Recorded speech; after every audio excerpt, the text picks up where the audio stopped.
Pembacaan firman Tuhan dari kitab Rut yang terakhir, kitab Rut 4 ayat yang pertama sampai ke-22. Demikian firman Tuhan. Boas telah pergi ke pintu gerbang dan duduk di sana. Kebetulan, lewatlah penebus yang disebutkan Boas itu. Lalu berkatalah Boas, "Hai saudara, datanglah dahulu kemari. Duduklah di sini." Maka datanglah ia, lalu duduk.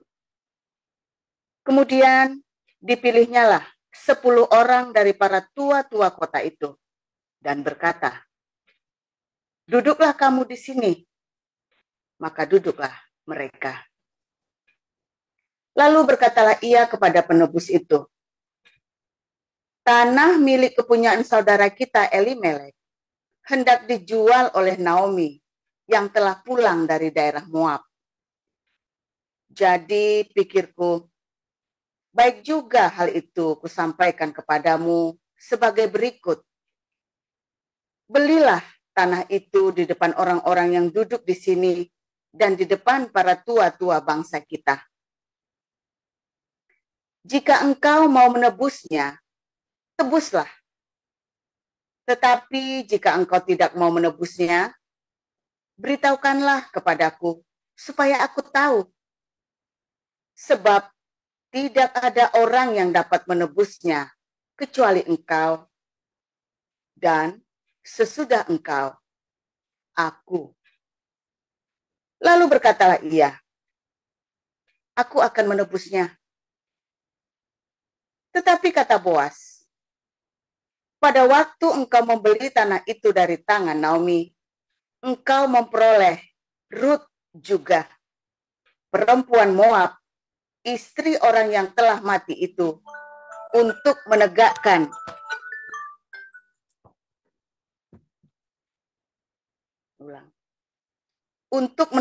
nama orang itu di atas milik pusakanya."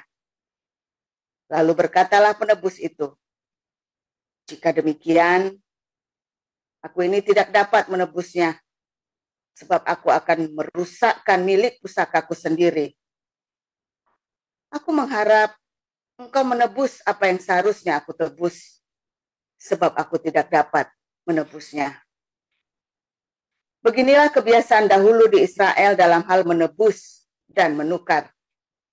Setiap kali orang hendak menguatkan sesuatu perkara, maka yang seorang menanggalkan kasutnya sebelah dan memberikannya kepada yang lain.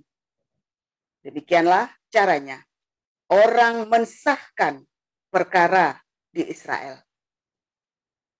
Lalu penebus itu berkata kepada Boas, "Engkau saja yang membelinya."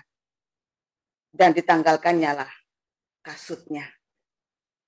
Kemudian berkatalah Boas kepada para tua-tua dan kepada semua orang di situ, "Kamulah pada hari ini menjadi saksi bahwa segala milik Elimelek dan segala milik Kilion dan Mahlon aku beli dari tangan Naomi. Juga Rut, perempuan Moab itu, istri Mahlon, aku peroleh menjadi istriku untuk menegakkan nama orang yang telah mati itu di atas milik pusakanya. Demikianlah nama orang itu tidak akan lenyap dari antara saudara-saudaranya dan dari antara warga kota. Kamulah pada hari ini menjadi saksi." Dan seluruh orang banyak yang hadir di pintu gerbang dan para tua-tua berkata, "Kamilah menjadi saksi. Tuhan kiranya membuat perempuan yang akan masuk ke rumahmu itu sama seperti Rahel dan Lea, yang keduanya telah membangunkan umat Israel. Biarlah engkau menjadi makmur di Efrata, dan biarlah namamu termasyur di Bethlehem. Keturunanmu kiranya menjadi seperti keturunan Peres yang dilahirkan Tamar bagi Yehuda, oleh karena anak-anak yang akan diberikan Tuhan kepadamu dari perempuan muda ini." Lalu Boas mengambil Rut dan perempuan itu menjadi istrinya, dan dihampirinya lah dia. Maka atas karunia Tuhan, perempuan itu mengandung, lalu melahirkan seorang anak laki-laki. Sebab itu, perempuan-perempuan berkata kepada Naomi, "Terpujilah Tuhan yang telah rela menolong engkau pada hari ini dengan seorang penebus. Termasyurlah kiranya nama anak itu di Israel. Dan dialah yang akan menyegarkan jiwamu dan memelihara engkau pada waktu rambutmu telah putih. Sebab menantumu yang mengasihi engkau telah melahirkannya. Perempuan yang lebih berharga bagimu dari 7 anak laki-laki." Dan Naomi mengambil anak itu serta meletakkannya pada pangkuannya, dan dialah yang mengasuhnya. Dan tetangga-tetangga perempuan memberi nama kepada anak itu. Katanya, pada Naomi telah lahir seorang anak laki-laki. Lalu mereka menyebutkan namanya Obed. Dialah ayah Isai, ayah Daud. Inilah keturunan Peres. Peres memperanakkan Hezron. Hezron memperanakkan Ram. Ram memperanakkan Aminadab. Aminadab memperanakkan Nahason. Nahason memperanakkan Salmon. Salmon memperanakkan Boas. Boas memperanakkan Obed. Obed memperanakkan Isai. Dan Isai memperanakkan Daud. Demikian.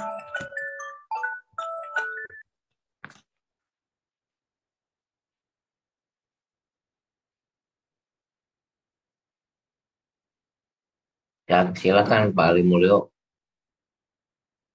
untuk melanjutkan.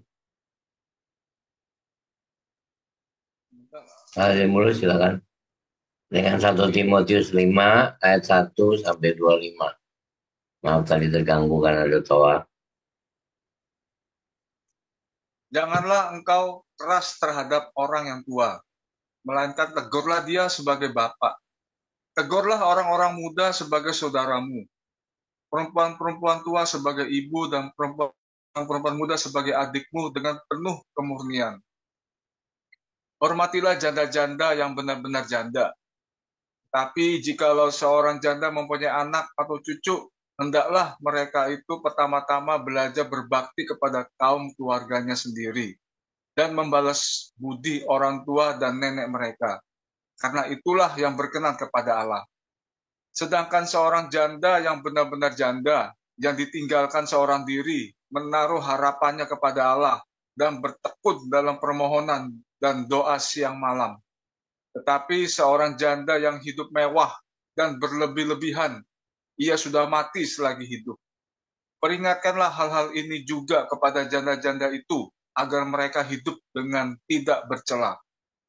Tetapi jika ada seorang yang tidak memeliharakan sanak saudaranya, apalagi seisi rumahnya, orang itu murtad dan lebih buruk dari orang yang tidak beriman. Yang didaftarkan sebagai janda hanyalah mereka yang tidak kurang dari 60 tahun, yang hanya 1 kali bersuami, dan yang terbukti telah melakukan pekerjaan yang baik, seperti mengasuh anak, memberi tumpangan, membasuh kaki saudara-saudara seiman, menolong orang yang hidup dalam kesesakan. Pendeknya, mereka yang telah menggunakan segala kesempatan untuk berbuat baik. Tolaklah pendaftaran janda-janda yang lebih muda, karena apabila mereka sekali digairahkan oleh keberahian yang menceraikan mereka dari Kristus, mereka itu ingin kawin, dan dengan memungkiri kesetiaan mereka yang semula kepadanya, mereka mendatangkan hukuman atas dirinya.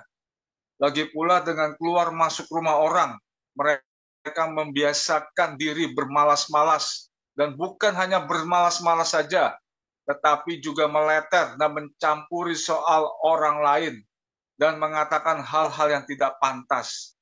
Karena itu aku mau supaya janda-janda yang muda kawin lagi, beroleh anak, memimpin rumah tangganya, dan jangan memberi alasan kepada lawan untuk memburuk-burukan nama kita.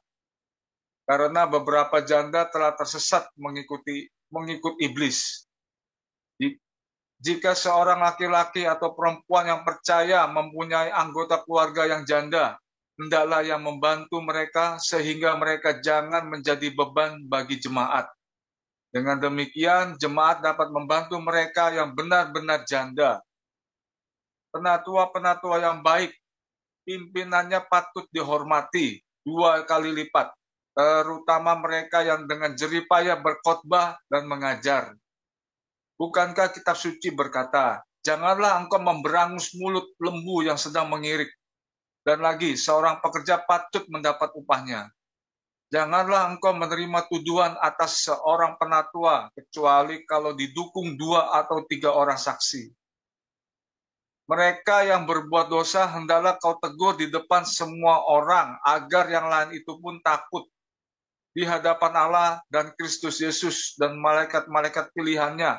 Kupesankan dengan sungguh kepadamu, camkanlah petunjuk ini tanpa prasangka, dan bertindaklah dalam segala sesuatu tanpa memihak.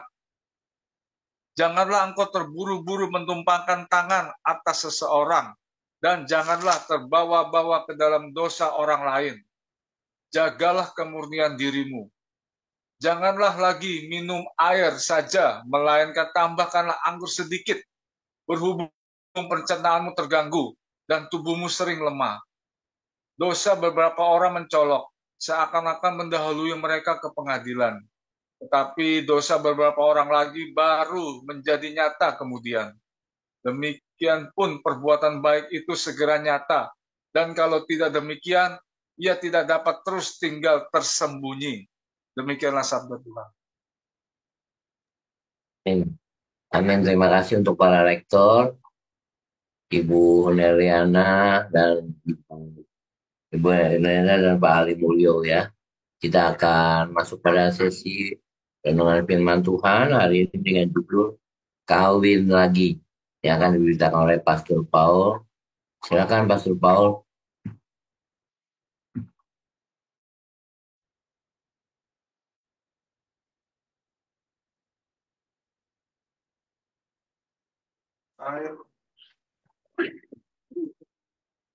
Haleluya, firman Tuhan selalu baru setiap hari. Jika kita menanti-nantikan Tuhan dengan sungguh hati, sabar, ya, dan jangan pengen kawin lagi, saudara. Serius, saudara, ya. Anda yang sudah lanjut usia, sudah janda, sudah ngebet pengen kawin lagi, saudara. Kamu akan terjebak di dalam berbagai macam persoalan. Serius, ya. Pak, tapi masih normal ya Pak, masih tegak berdiri Pak, seperti monumen nasional Pak. Nah itulah, makannya diatur saudara ya, makannya diatur. Ya ibu-ibu, wanita-wanita ya, yang masih geragas saudara ya, makannya diatur. Sebab dari pola kamu makan, kamu bisa mengatur libidomu saudara. Tapi kalau kamu masih di bawah 60 tahun, di bawah 50 tahun ya sebaiknya menikah lagi justru. Kalau kamu janda duda di bawah 50 tahun, sebaiknya menikah lagi. Tapi kalau kamu sudah di atas 60 tahun, janda duda, sebaiknya jangan menikah, saudara. Nikmatilah kesendirianmu bersama Tuhan. Nikmatilah kesendirianmu itu untuk kamu cari Tuhan yang sungguh-sungguh.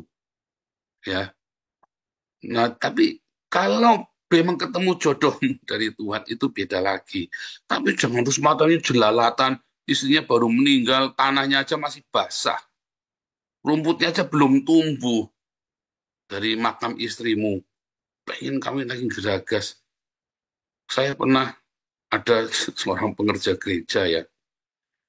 Istrinya baru meninggal, baru sebulan dia langsung ngelamar perempuan lain, saudara ya. Ini pengerja gereja pendeta, saudara ya, full time di gereja. Kita langsung Pandang-pandangan kan loh. Tanahnya saja masih basah, rumputnya belum tumbuh. Oh iya, tapi saya udah kenal lama. Berarti kan selama istrinya sakit dia sudah selingkuh. Dan tidak benar, ya kan? Saya tidak bermaksud mencampuri urusan hidupmu, saudara. Tapi banyak orang yang berharap istrinya mati, saudara. Kalau istri-istri nggak berharap suaminya mati, keder soalnya kan. Kecuali kalau suaminya ADRT, ya mati, ono sisan. Kalau perlu dientrin, soalnya. Kalau perlu kasih cyanida. Tapi lebih banyak suami-suami yang istrinya cepetan mati. Mau selingkuh dosa, takut dosa. Mau ke Alexis juga dosa, nggak punya duitnya juga, saudara, mahal kan. Kalau di Alexis mahal ya. Short time 3 juta, ya long 10 juta semalaman. Kasih tahu tarifnya, saudara ya. Ya, short 3 jam 3 juta. Loh, long time 10 juta. Ya, kalau sama Spanyol lebih mahal lagi kalau yang yang kulit putih. Ya, kalau yang murah yang lokal ya.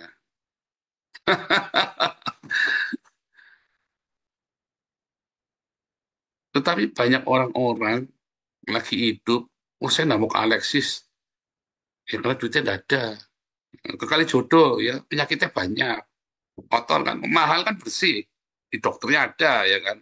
Paling sekali kena penyakit nggak bisa sembuh. Kenapa? Karena berarti kalau dia kena penyakit, pasti dapat yang maut, saudara. Kenapa? Ya karena nggak bisa sembuh. Dibayar pakai dokternya pun udah angkat tangan. Tapi kalau lokal ya kotor sekali, saudara. Kayak kamu masukkan titikmu ke comberan, saudara. Serius, saudara ya. Saya ngomong ini vulgar ya. Ini karena saya menemukan dosa ini memang sangat mengerikan sekali di dalam tubuh Kristus. Sehingga saya ngomongnya vulgar dan memang sebenarnya kan menjijikan kan.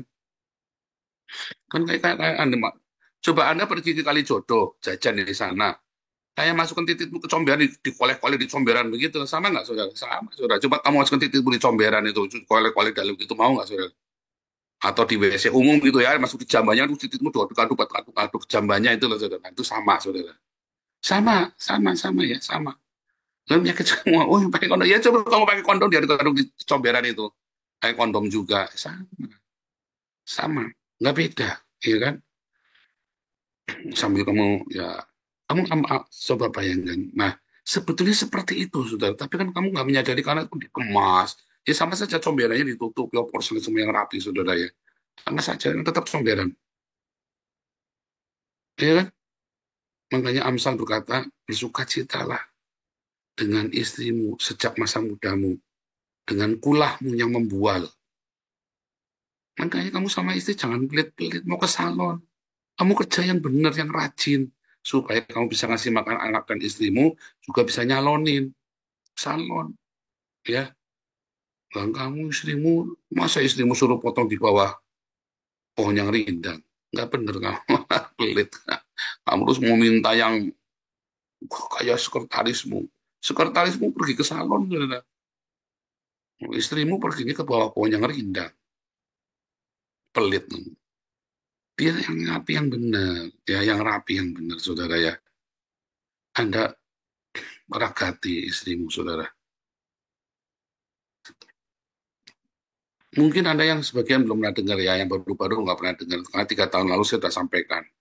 Saudara, saya pernah, ya, saya punya teman dulu waktu SMA, cantik, saudara ya. Saya punya teman SMA cantik.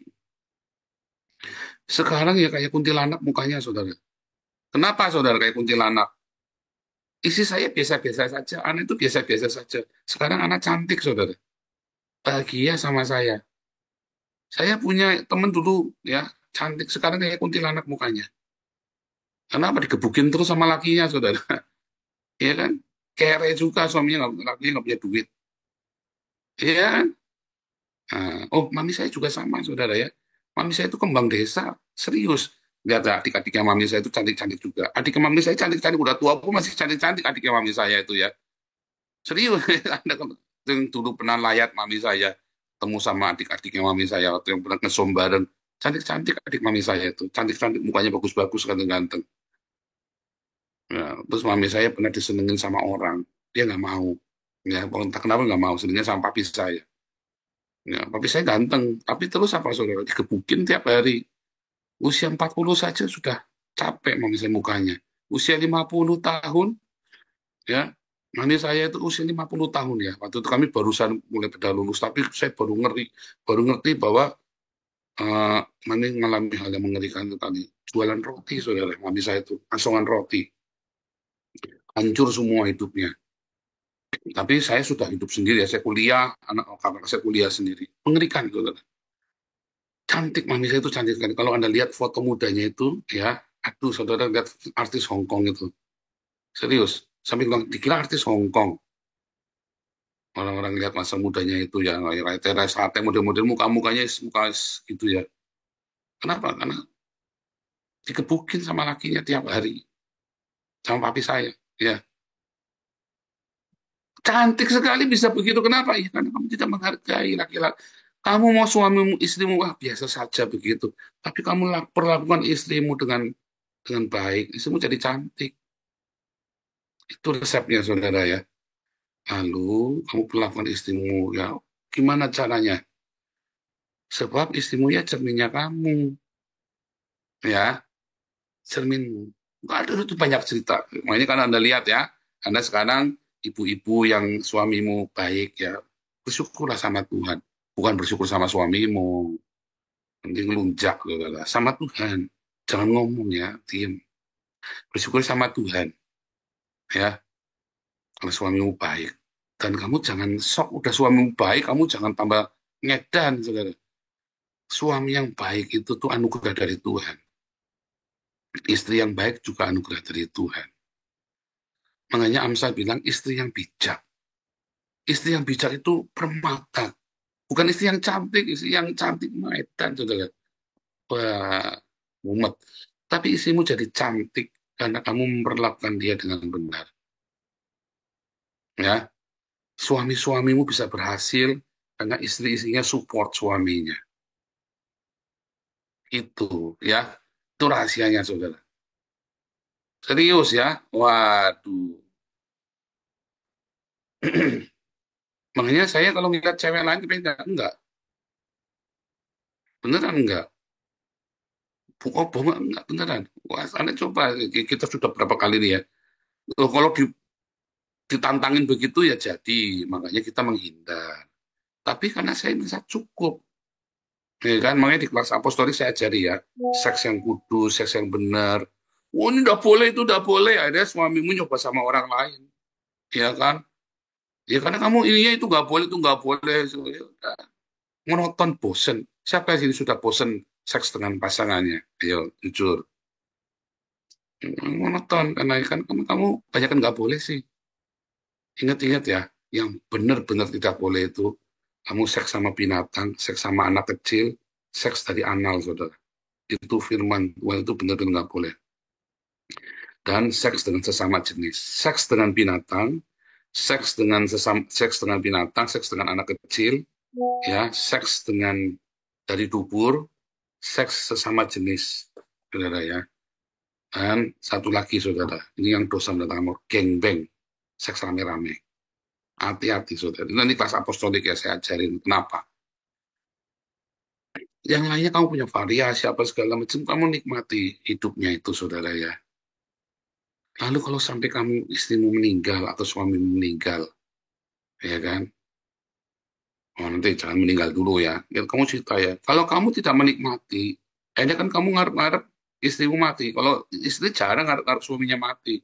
Banyak laki-laki itu ngarep-ngarep istrinya mati, saudara, biar bisa ganti.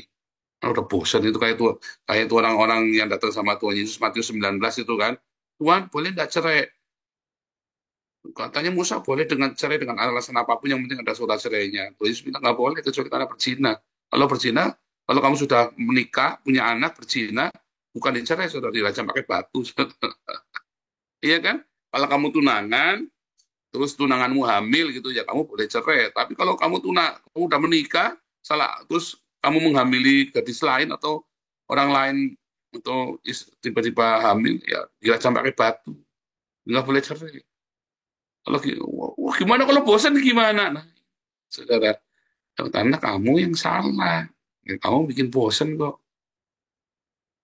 Jangan bosen, kamu ciptakan yang indah, ya. Nikmati, makanya Amsal bilang nikmati kulahmu dari masa mudamu. Kulah itu harus membual. Nah, kamu tidak membual kok, kamu ini ya, air jernih gitu yang membual itu pakai banyak airnya gitu ya. Lalu kamu ini nggak boleh tuh kering kok hubunganmu kok. Ya, berantemnya biasa berantem. Berantem itu biasa, saudara ya.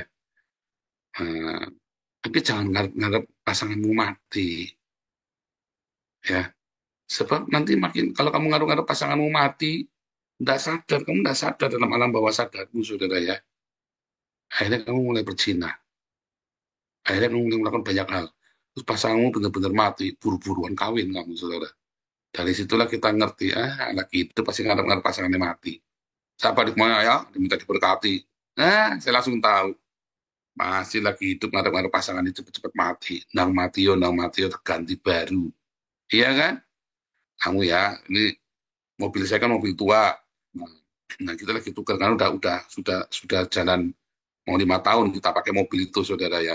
Jadi kita sempat perbarui karena mobilnya tua dengan harga yang sama maksudnya ya. Saudara, saya mau belikan mobil bekas. Apakah yang mobil tua ini rusak? Enggak, saudara.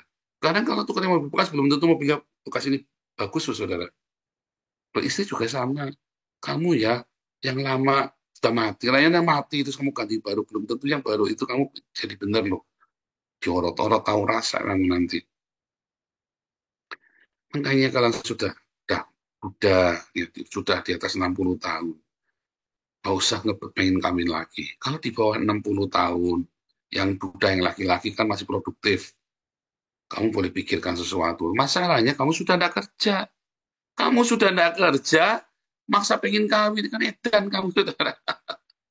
Ya kan? Kamu kan cari masalah, cari mati kamu. Nah, jadi gimana dong? Kamu rajin puasa, makanya dikurangi. Daging merah itu kamu kurangi semua. Nanti libidomu turun sendiri. Banyak kamu cari Tuhan sungguh-sungguh, pelayanan yang sungguh-sungguh. Suatu ketika kalau memang kamu harus menikah, kamu ada Tuhan berkenan kamu menikah lagi, kamu akan diberikan yang pas. Benar-benar pas itu Tuhan, yang jodoh yang dari Tuhan. Jodoh yang benar-benar dari surga, saudara ya. Tetapi kalau kamu gemerungsung, kamu cuma pengen muasin seks saja. Makanya akhirnya kamu menyusahkan dirimu sendiri. Udah tua, seharusnya kamu sudah tidak susah, kamu menyusahkan diri. Harusnya kamu mendekatkan diri pada Tuhan, malah kamu lagi repot, gegeran sama istrimu. Apalagi kamu udah ngarep-ngarep istrimu mati. Ya, ngarep-ngarep kamu mau ganti baru, yang gila kamu itu. Nah itu, saudara ya. Makanya suami istri itu kamu hidup di dalam kepalsuan. Kenapa? Karena kamu tidak puas kan dengan istrimu kan, kamu ngarep-ngarep mati kan, ngarep-ngarep mati kan, kamu nggak puas dengan istrimu. Makanya keluarga kamu tidak baik.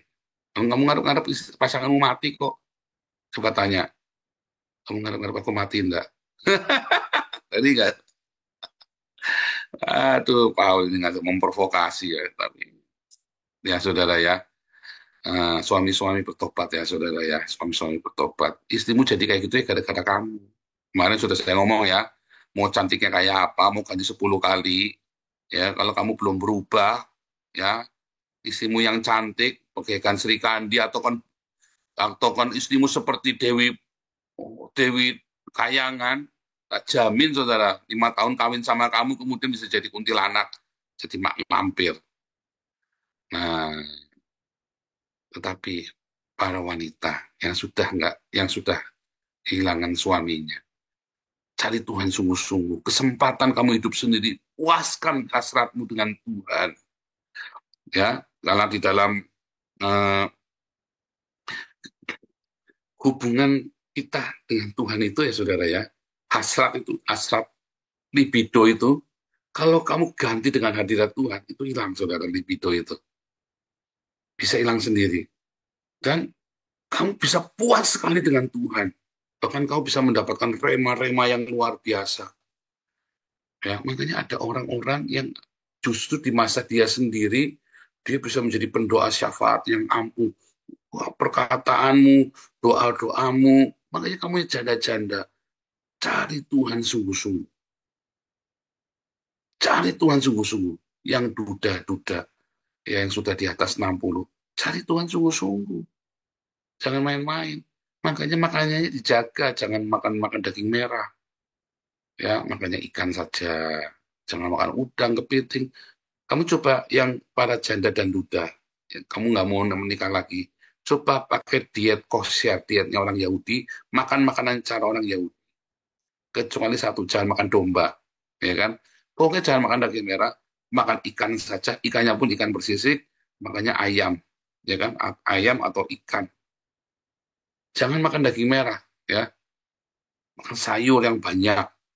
Nanti adem badannya kamu, saudara ya. Adem. Kalau orang tetap harus makan daging kan, butuh protein. Nah, nanti kamu hidupnya akan bijaksana. Ketika anak-anakmu datang minta timbangan dari kamu, yang keluar itu hikmat, saudara. Tapi kalau kamu masih gerakas pengen kawin lagi, yang keluar ya kebodohan. Ya, keluar kebodohan. Ibu-ibu, bapak-bapak. Ya, ini perenungan ini ekstrim ya. Tapi yang saya ngomong ini, saya ngomong dengan vulgar, tapi coba deh Anda lakukan. Kalau kamu usia 60 tahun masih geragas, pengen kawin, kamu tuh tak jamin tidak pernah mengeluarkan hikmat dari hidupmu. Tidak ada hikmat, itu tak jamin. Kalau kamu di usia 60 itu ya, tadi kan batasannya usia 60 katanya Paulus kan. Di usia 60 itu, kamu dengan pasanganmu, hiduplah bijaksana dengan pasangan. Ya, jangan ngarep-ngarep mati, saudara. Ya, kalau saya sama anak kan soulmate, kita soulmate. Jadinya apa anak-anak bisa diberkati, dinaungi. Oh kita berantem, sudah kita nggak berantem aja. Tapi kita soulmate, ya. Sehingga apa saudara, adem, udah geragas mematonin jalan kemana-mana. Yang perempuan-perempuan kadang lihat ada orang ada ototnya dikit, anak uas kalau anu dikit, bagus dikit langsung belampas kemana-mana. Hati-hati saudara. Tuhan Yesus sampai datang, ya, kamu tidak jaga itu minyak urapan itu bocor ya. Kerendahan hatimu, diakoniamu, sedekahmu, sangkal dirimu, pikul salibmu, hancur gara-gara perzinahan. Sekali kamu berzina, hilang semua. Serius, saudara. Apa, saudara? Karena lalat, pengkhotbah bilang, lalat itu, seekor lalat itu merusak seluruh minyak urapan. Itulah kenajisan, roh najis itu ya. BL, B, B, BL, sebul. Ya, BL sebul, roh najis. Kemarin apa? Zinahan, penyembahan berhala, dusta. Dusta itu ya, dusta. Perzinahan, kamu punya urapan habis gara-gara perzinahanmu, saudara. Semua yang upaya yang kamu lakukan itu pendeta-pendeta itu ya habis begitu saja, hanya gara-gara perzinahan. Ya, saudara ya. Jadi para orang tua yang sudah di atas 50 tahun, kayak saya ini udah mulai kudu hati-hati, saudara ya. Terus kamu beranjak 60 tahun, kan sudah mulai banyak yang kehilangan pasangan hidup setelah usia 50 tahun ya. Kalau kamu di bawah 50 tahun, saran saya ya, yang laki-laki menikah lagi. Ya, kecuali kamu tekad merawat anakmu itu ya. Ada jemaat kita namanya itu ya, Pak Yushuber ya. Dia menduda dari anaknya kecil, saudara. Saya respect sekali sama beliau. Kenapa? Beliau itu benar-benar dia jaga hidupnya sendiri. Begitu anaknya sudah selesai semua, baru dia memutuskan, aku pengen punya teman. Itu pun aku nggak ngoyo. Tuhan kasih, saya mau, nggak kasih. Enggak. Akhirnya lancar, pelan-pelan. Ya, saudara, nggak geragas. Tabrak sini, tabrak sana. Hati-hati, saudara ya. Akhirnya dia pun tak bahagia. Jadi susah, masa tua harus bijaksana susah. Tapi Pak Yusuf ini dari usia muda ya, saudara. Dari usia muda dia fight ya, sendiri buat besarkan anak-anaknya itu sampai anaknya selesai semua. Saya respect sekali sama orang-orang seperti ini. Saya tidak berkata Anda kudu ngereh awak segala macam, kudu apa ya, saudara. Enggak, saudara. Saya lagi ngajari Anda, kamu punya anak, supaya kamu bijak, supaya kamu wise, supaya kamu bisa mewariskan keturunan ilahi buat anak-anakmu. Dan ada yang lebih indah dari seks, yaitu hubunganmu dengan Tuhan. Masalahnya kamu nggak nyampe kan? kamu kan nggak nyampe hubunganmu dengan Tuhan. Kenapa? Karena kamu masih pengen memuaskan hawa nafsumu. Kamu pikir hawa nafsumu itu berhenti di dunia ini. Enggak, kamu bawa sampai ke neraka, saudara.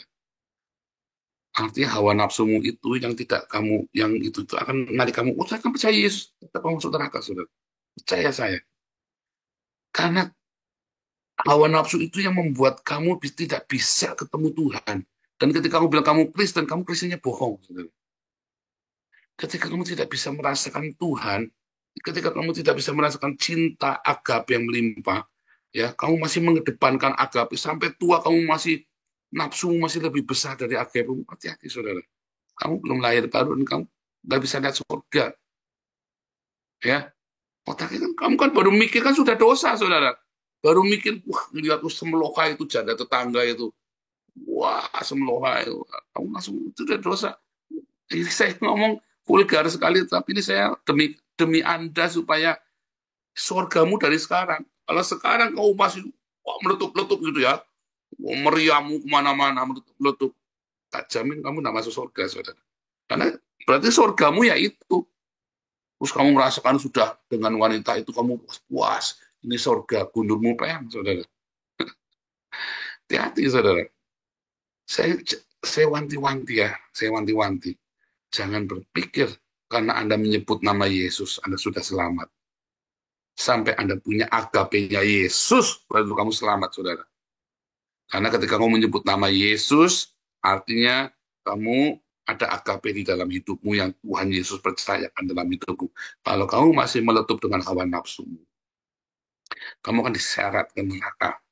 Ya. Di Hades itu di dunia orang mati, kamu mau mencapai hadirat Tuhan nggak nyampe-nyampe. Emosinya terus, wah kamu rekan-rekan, kamu meletup-letup. Makanya salah satu caranya dijaga makan, ya salah satu cara. Tapi yang kedua, kamu masuk ke hadirat Tuhan, kamu sembah Tuhan dengan sungguh-sungguh. Mulai ya terus selama mungkin yang kamu bisa, kecuali kamu bekerja, batasi kan. Tapi kan waktu kamu sendiri, kamu menduda di saat kamu sudah usia 60 tahun, biasanya anak-anaknya sudah dewasa kan, atau anak-anaknya paling nggak sudah umur 15-20 tahun. Misalnya Anda menikah telat ya. Tapi kan masa umur 60 tahun Anda baru punya bayi, ya kelewatan juga. Saya nggak tahu Anda menikahnya umur berapa, umur 60 tahun baru punya bayi. Ya, ada yang salah juga tuh. Ada yang salah juga. Jangan-jangan kamu 60 tahun isinya umur 20 tahun lagi. Wah, kacau nih. Dan saya banyak melihat hamba-hamba Tuhan. Ada satu hamba Tuhan ya, istrinya tuh umurnya separuhnya, saudara ya. Waktu mau menikah, sudah diomongin sama hamba Tuhan, nanti kamu habis. Tadinya hamba Tuhan ini pelayanannya bagus, saudara. Bener ya. Akhirnya ini kacau sekali pelayanannya, buyar semua, saudara. Istrinya umurnya separuhnya. Kalau berantem ini hamba Tuhan, cekek-cekekan, saudara. Sampai seluruh dunia tahu. Kalau berantem itu geger di depan jemaat. Saya yang lihat sampai saya cekelan batuk, saudara ya. Cekek-cekekan. Ya. Sih lebih muda separuhnya. Ya bocah cilik sama si Wise aja cuma beda berapa tahun tuh. Saya sampai gede-gede cekelan batuk. Terus waktu saya ajak ke Semarang, yuk kita doain. Dan ini kan hamba Tuhan baik pelayanannya tadinya. Tadinya baik, saudara. Terus si pendoa ini ya, dia bilang, itu nanti hancur gara-gara istrinya. Dan sekarang terjadi beneran, saudara ya. Jadi saudara ketika kamu sudah mulai mendekati ya 50, sudah 50 dan 60, hati-hati saudara. Apalagi kalau sudah 60, sebaiknya jangan menikah lagi. Kalau sudah di atas 60. Ya tadi, bahkan yang janda-janda juga jangan berusaha nyari, memuaskan, jangan. Jaga makanannya. Terus mulai cari Tuhan sungguh-sungguh. Sibukkan dirimu dengan diakonia, aktivitas diakonia, dan aktivitas marturia. Kalau perlu kamu turun ke terminal jalan, kamu beritakan Injil terus, saudara ya. Nanti kamu lain, terus kamu mulai ya, baca firman Tuhan, kamu merenungkan, ikut kelas-kelas, saudara ya. Nanti kamu sehat, hidupnya tenang, libidomu tenang, sehat dulu, jaga makanan. Jaga makanan, dekatkan dirimu sama Tuhan. Baca firman tiap hari, belajar firman Tuhan. Kamu marturia, kamu tiap